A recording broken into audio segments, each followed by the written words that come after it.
आज या जिंदा है या मर गई, ये एक सस्पेंस बन के रह जाने वाला है जब तक अनुज की याददाश्त ठीक से याद नहीं आती उसको। और अनुज ने कहा कि मुझे बरखा और अंकुश ने कहा कि वो अब इस दुनिया में नहीं रही है। तो अनुपमा बोलती है कि चाहे बरखा भाभी कहे, अंकुश भैया कहे या भगवान आके कहे, मुझे विश्वास है कि मेरी बेटी को कुछ नहीं हुआ। तो अनुपमा को विश्वास है, मतलब आद्या जिंदा है, पर जिंदा है तो कहाँ है, कहाँ है तो क्यों है, और क्यों है तो किस वजह से है, और कर क्या रही है वहां पे। बात करते हैं आज गड़े मुद्दे उखाड़ने की। सबसे पहले किंजल और टिट्टू बातें कर रहे हैं कि मम्मी की मदद कैसे करें। फिर उनको यूएस की सारी चीजें सर्च करते हैं, जिसमें यह पता चलता है कि श्रुति ने 5 महीने पहले आखिरी पोस्ट डाली थी कि I am of the social media, मतलब वो सब कुछ छोड़ चुकी है ये सब चीजें।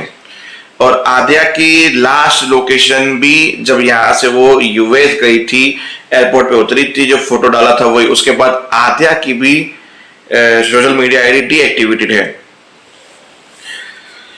अब कोई ऐसा बचा नहीं जिससे हम फोन करके सके कि पता चले आद्या कहाँ है और अनुज की हालत ऐसी कैसे हुई। फिर आया मिस्टर ढिल्लो का नाम, क्या मिस्टर ढिल्लो से पूछते, शायद उनको कुछ पता हो।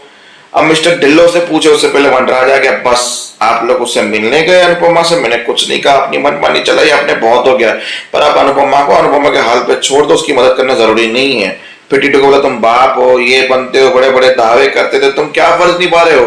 पर मैं अच्छे से निभा रहा हूँ मेरे बाप होने का फर्ज, पर आप जो है डिम्पी के पास मुझे जाने नहीं देते, बाप होने का फर्ज निभाने नहीं देते, जान बूझ के अब डिम्पी और उसको दूर करते हैं ताकि वो कभी मेरे साथ ये घर छोड़ के जा ना सके। मैं सब जानता, बोला था बहुत अगर तकलीफ हो रही है मेरे साथ तो निकल जा, अभी इसी वक्त घर से कोई नहीं रोकेगा, जा जहां पे घर बसाना है बसा ले, पर इस घर में मेरे रूल्स और मेरे नियम चलेंगे।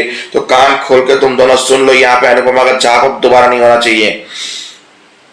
इतना तो टिट्टू को सुना, टिट्टू का आंखों में आंसू आ गया, किन्ने ने चुप कराया, बोला रिलैक्स, मैं ये सब चीजों के बारे में नहीं सोच रहा हूँ, मैं भाभी छोड़ो, हाथ में जो होगा ना मैं देख लूंगा, अभी मम्मी का मदद करना जरूरी है, हम पहले उस पर फोकस करते हैं। फोन लगाते हैं मिस्टर ढिल्लो को। अब लगाया फोन पर, बातें क्या की वो पता नहीं। आते आश्रम पे जहाँ सब लोग अनोड़ी अनोड़ी को अनुपमा को ढूंढ रहे थे, पर वो पता नहीं कहाँ थी। मेन गेट खुला था, सब लोग बाहर गए मेन गेट से ढूंढने, तो अनुपमा अनुज को एक लारी में, आलू प्याज वाली लारी में लेकर आती है।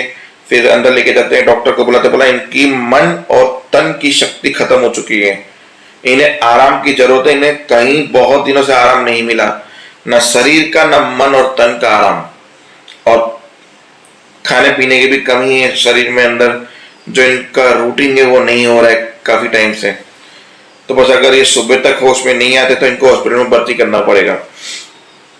फिर सब लोग बोलते हैं अनुपमा आप आराम कर लो, हम लोग उसके पास बैठे, बोला नहीं मैं मेरे अनुज के पास बैठूंगी। भी किंजल आती है, बोलती है कि इन्हें इनके पास ही रहने दीजिए, क्योंकि ये मरम है और दर्द भी है, तो दोनों आपस में देख लेंगे, आप सब लोग आराम करिए, अनुपमा जी को अकेला छोड़ दीजिए।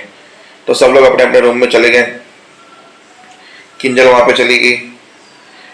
फिर अनुज को जैसे तैसे करके सुबह हुई, तो अनुज को बोला कि सुबह हुई, अनुज उठ जाओ, खिड़की दरवाजे पर्दे खोलते ताकि फ्रेश एयर आए। अनुज उठता है सुबह में, फिर अनुपमा उसके पीछे पीछे होती है, बोला मैं सामने जाऊंगी तो वो रिएक्शन करेंगे, मेरी शक्ल देख के उनको दिक्कत होगी, तो उनके पीछे भी चली, और उनका जो शॉल ओढ़ने वाला था वो अनुपमा के कंगन में अटक गया। तो अनुज आगे आगे, अनुपमा उसके पीछे पीछे, और स्लो मोशन में चल रहे थे, गाना बज रहा था प्यार मोहब्बत की वो हो रही थी। फिर अनुज ने गाय को दूध, बकरी को दूध, ये सब लोग जो जीव जंतु थे आश्रम में वो बाहर निकले, सारे आश्रम को देखा, अपनापन महसूस हो रहा था, सब गाय पे उनको सबको खिला रहा था, सब कुछ अच्छा जा रहा था। फिर अनुपमा सामने, बताओ बताओ मेरे से बात करो। और बाकी रही शाह हाउस में एक किलकारी ढूंढने की, यानी कि मीनू की। अब मीनू डोली की बहन है, डोली जो है वनराज की बहन है, वनराज और डोली बा के सुपुत्र और सुपुत्री है, ये तो पता ही होगा आपको। मीनू जब थी तब 13 साल की थी, फिर 5 साल का गेप, फिर 6 महीने का गेप, मतलब जब आ रही है तो कम से कम 19 साल की, और एमबीए करके आ रही है, जिसमें तोशु और पाखी को दिक्कत हो रही है कि वो अमेरिका से एमबीए करके वहां पे डॉक्टर नहीं बन रही है, यहाँ पे आ रही, क्या जरूरत है यहाँ पे आने की। बा ने बोला ये घर जितना उसका है उतना ही तुम्हारा भी तो आ सकती है, और वंडा ने बोला मैंने इनवाइट किया है मेरी बच्ची को क्योंकि ये घर मेरा है, और मैंने बोला डोली को कि उसको यहाँ पे आके होटल में या किसी रिश्तेदार के घर पे रुकने की जरूरत नहीं है, क्योंकि यहाँ पे उसके मामा का भी घर है और ये उसी का ही घर है, तो वो नाना नानी और मामा के साथ ही रुकेगी। This is final.